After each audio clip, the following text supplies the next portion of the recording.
pentru Marian Moldovianu, în special pentru scumpa lui nevastă Luciana, regina Angliei. Trăiască toată familia lui. Cea mai tare melodie pentru Marian Moldovianu. Păi e, moldovianule, cine e inima mea și viața mea?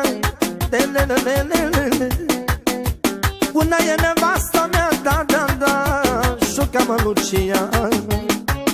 Dar cine poate da cu banul? A, da, da, da, da, da.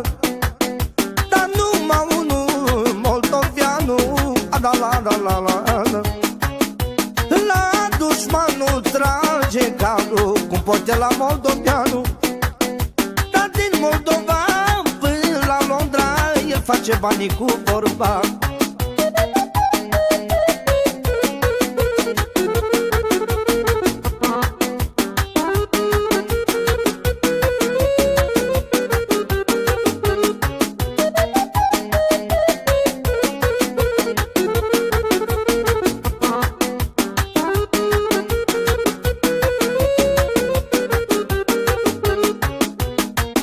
Când ăsta dură viața mea,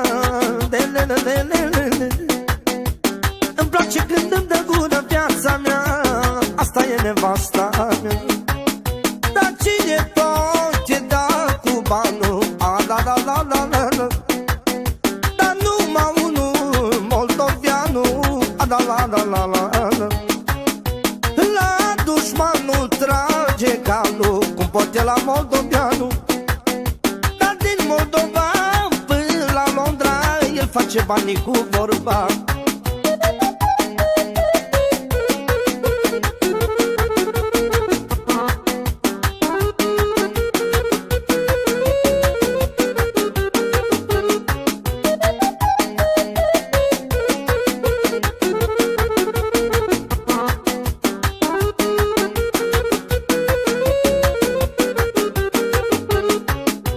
Nu am necat nici durere viața mea, le. Că regina la putere viața mea, la. Dar cine poate da cu banul? A, da, da, da, da, da. Dar numai unul, moldovianul. A, da, la, da, la, la. La dușmanul trage calul, cum poate la moldovianul. Din Moldova până la Londra el face banii cu vorba.